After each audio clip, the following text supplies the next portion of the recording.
बिस्मिल्लाहिर्रहमानिर्रहीम। अस्सलामुअलैकुम। मैं काशिफ़ तुरुक। सोशल मीडिया पर ये मेरी पहली वीडियो है। इससे पहले आपने मुझे मुख्तलिफ़ ग्रुप्स में मेरी पोस्ट देखी होंगी। मेरी अपनी आईडी पर, मेरे अपने ग्रुप में, मेरे अपने पेज में मैं उर्दू अदब के हवाले से ख़ास तौर पर पोस्ट्स वग़ैरह करता रहता हूँ। तो इस वीडियो बनाने का जो मकसद है वो ये है कि ख़ास महीनों में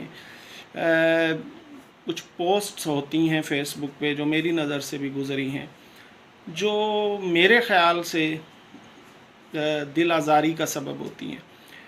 देखें, आपके जो भी अकायद नज़रियात हैं आप उन पर अमल करें, उनको पेश करें, उन पर बात करें, लेकिन और हाँ, इख्तिलाफ़ भी करें, तनकीद करें, लेकिन उसमें किसी की दिल आज़ारी ना हो। मैं ये नहीं कहता कि आप दूसरों के अकायद नज़रियात को मान लें, कबूल कर लें।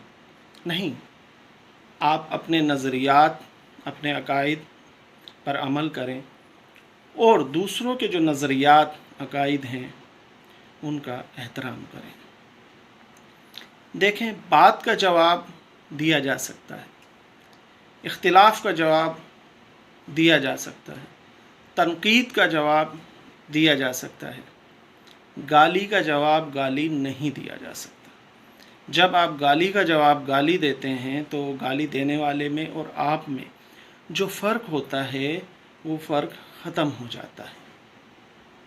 ये मुहर्रमुल हराम का महीना है। इसमें जो एक अहम वाक़या पेश आया, वाक़या करबला, उससे हमें यही सबक मिलता है। मुख्तसर मैं बताना चाहूँगा, हक़ के साथ खड़ा होना और बातिल के ख़िलाफ़ डट जाना, और दूसरा सब्र। तो मेरी यही दरख्वास्त है आप सबसे कि आप सब्र से काम लें, आप बात करें, आप तनकीद करें, आप इख्तिलाफ़ रखें, आप अपने नज़रियात पर अमल करें, आप अपने अकायद को फ़ॉलो करें, लेकिन जो दूसरों के नज़रियात हैं, अकायद हैं, उनका एहतराम भी करें। शुक्रिया।